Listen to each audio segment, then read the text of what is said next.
மல்லி சீரியலில் இன்றைக்கி என்ன நடக்குது அப்படின்னு சொல்லிட்டு பார்த்தீங்கன்னா, என்ன விஜய் இது நீங்களா? எங்களால் எங்கள் கண்ணையே நம்ப முடியல. ஏன்னா வந்து விஜய் பண்ணியிருக்கிற விஷயம் அந்த மாதிரி என்ன அப்படி சொல்லிட்டு பண்ணிகிட்ருக்காரு அப்படின்னு சொல்லிட்டு பார்த்தீங்கன்னா, மல்லி வந்து ஏதோ டயர்டாக இருக்காங்க. அதனால் வந்து நானும் மல்லியும் ஒன்றா சாப்பிட்றோம்.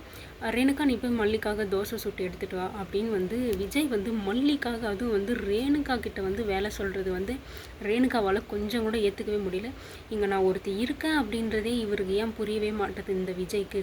எப்போ பாரு மல்லி மல்லி மல்லின்ட்டு மல்லி பின்னாடியே சுற்றிட்டு இருக்காரு அப்படின்னு சொல்லிட்டு வந்து ரேணுகாவுக்கு ஆல்ரெடி வந்து மல்லி மேலே வயிற்றெரிச்சல் வந்து தலைக்கு மேலே இருக்குது.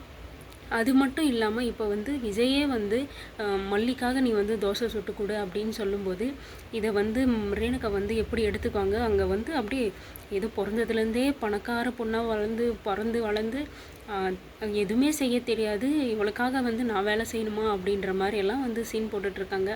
அதான் சொல்லுவாங்களே, இருக்கிறவங்களுக்கு கூட எதுவும் இருக்கிற மாதிரி வந்து வெளியே காட்டிக்க மாட்டாங்க. ஒன்றும் இல்லாதவங்க ஓவராக வந்து அழட்டிப்பாங்களா, அதில் வந்து ரேணுகா வந்து கரெக்டாக வந்து பொருந்துவா. ரேணுகா வந்து இப்போது கிச்சனில் போய்ட்டு தோசை சுட்டு என்னவே நீ தோசை சுட்டு சொல்கிறீங்களா? அதுவும் வந்து இந்த மல்லிக்கு தோசை கேட்குதா அப்படின்னு சொல்லிட்டு நல்லா தோசையில் என்னென்னத்தையோ போட்டு வந்து நல்லா வந்து பிளாக்காக வந்து தீச்சி எடுத்துகிட்டு போய் கொடுக்குறாங்க.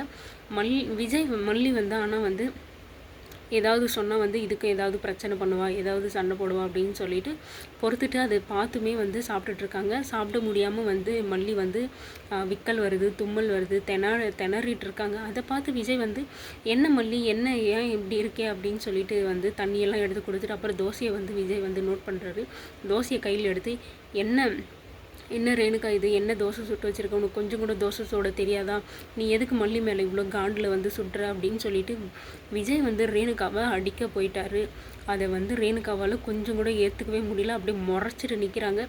இதுக்கப்புறம் வந்து ரேணுகாவுக்கு வந்து விஜய் மேலே வந்து அன்பு இருக்குமா, விஜய் கல்யாணம் பண்ணிக்கணும் அப்படின்ற நினப்பு வருமா என்னன்னு சொல்லி தெரியல. ஏன்னா வந்து போயும் அவளுக்காக வந்து நீ என்னவே வந்து அடிக்க பார்க்குறியா, உன்னை நான் பழி வாங்காமல் விட மாட்டேன் அப்படின்னு சொல்லிட்டு வந்து விஜய்க்கு ஆப்போசிட்டாக வந்து நிற்பாங்களா? இல்லை என்ன பண்ணாலும் வந்து அது விஜய் தானே, பரவாயில்லை அப்படின்னு சொல்லிட்டு திரும்பவும் வந்து விஜய் பின்னாடி வந்து குட்டி போட்ட நாய் மாதிரி சுற்றுவாங்களே அந்த மாதிரி சுற்ற போகிறாங்களா என்னன்னு சொல்லிட்டு தெரியல. ஆனால் இப்போ நடந்திருக்க விஷயத்துக்கு வந்து ரேணுகா வந்து சரியான காண்டில் இருக்காங்க. இதுக்கு வந்து கண்டிப்பாக வந்து மல்லியையோ இல்லை விஜயோ வந்து பழி தீர்க்க தான் போகிறாங்க.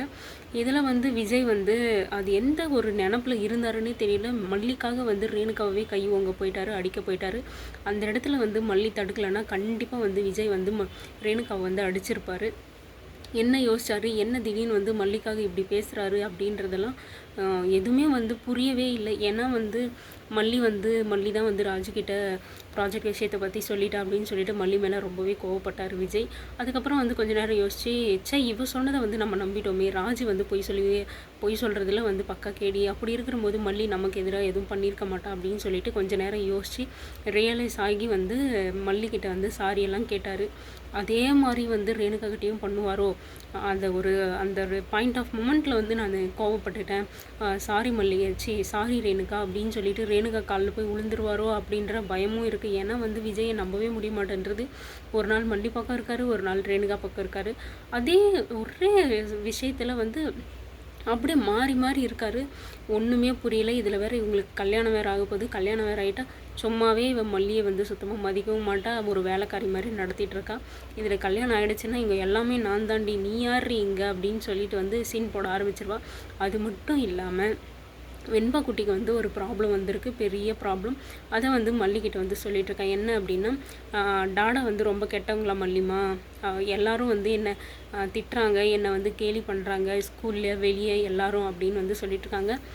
மல்லிக்கு ஒன்றுமே புரியல. இவளுக்கு எப்படி தெரியும் இந்த வார்த்தைலாம், யாருமா உன்னை என்ன சொன்னாங்க அப்படின்னு சொல்லி கேட்டதுக்கு, நம்ம டாடா கெட்டவராமே, எல்லோரும் வந்து என்ன சொல்கிறாங்க ஸ்கூல்லலாம் என் ஃப்ரெண்ட்ஸ் எல்லாம் சொல்கிறாங்க அப்படின்னு சொல்லிட்டு, எதனால் அப்படின்னு சொல்லி கேட்டதுக்கு, டாடாவுக்கு தான் 2 ஒய்ஃப் இருக்குல்ல, அதனால் வந்து டாடா கெட்டவர், டாடா நல்லவரே இல்லை அப்படின்னு சொல்லிட்டு எல்லோரும் சொல்கிறாங்க. எனக்கு இங்கே இருக்கவே பிடிக்கல மல்லிமா, நம்ம இந்த வீட்டில் இருக்கவே வேணாம், வாங்க நம்ம பழைய வீட்டுக்கே போயிடலாம், இல்லை அன்னபூர்ணியம்மா பாட்டி வீட்டுக்கு போயிடலாம் அப்படின்னு வந்து வெண்பா வந்து ரொம்ப ஃபீல் பண்ணி வந்து சொல்லிகிட்ருக்காங்க.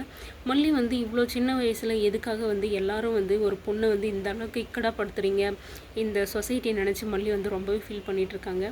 விஜய் மேலே எதுவும் தப்பு இல்லை அப்படின்றத வந்து நான் எப்படி வந்து இவளுக்கு சொல்லி புரிய வைக்க போகிறேன் அப்படின்னு சொல்லிட்டு மல்லி வந்து குழம்பிகிட்ருக்காங்க. வெண்பா வந்து இப்படி எப்படியாவது வந்து பேசி மல்லியையும் விஜயும் வந்து இந்த வீட்டிலேருந்து கூட்டிகிட்டு போயிடுவாங்களா, இல்லை விஜய் வந்து கண்டிப்பாக இந்த வீடை வந்து நம்ம மீட்கணும் அப்படின்ற ஒரு நிலமையில வந்து நிற்கிறாரு. இப்போ வந்து வெண்பா வந்து இந்த வீட்டில் இருக்கிறது பிடிக்கல, எல்லாரும் வந்து தப்பு தப்பாக பேசுகிறாங்க, டாடா வந்து கெட்டவங்க மல்லிமா அப்படின்னு சொல்லிட்டு எல்லாமே வந்து விஜய் மேலே வந்து பழி வீழ்றது வந்து மல்லியால் வந்து ஏற்றுக்கவே முடியல.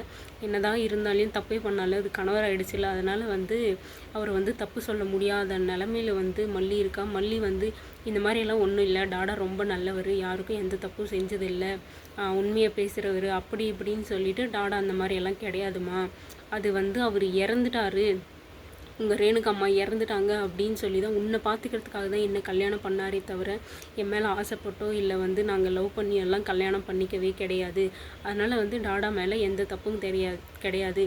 இப்போ வந்து ரேணுகம்மா உயிரோடு வந்துட்டாங்க, அதனால தான் வந்து அம்மாவும் இருக்காங்க, நானும் இருக்கேன், உனக்கு கஷ்டமாக இருந்தால் சொல்லு, நான் போயிடுறேன் அப்படின்னு சொல்லிட்டு மல்லி வந்து இந்த முடிவை எடுக்க போகிறாங்கன்னு நான் நினைக்கிறேன். ஏன்னா வந்து வெண்பா வந்து ஃபீல் பண்ணுறது, வெண்பா வந்து அசிங்கப்படுறது வந்து மல்லியால் ஒருபோதும் ஏற்றுக்க முடியாது. என்ன நடக்குது அப்படின்னு சொல்லிட்டு இதுக்கப்புறம் பார்க்கலாம்.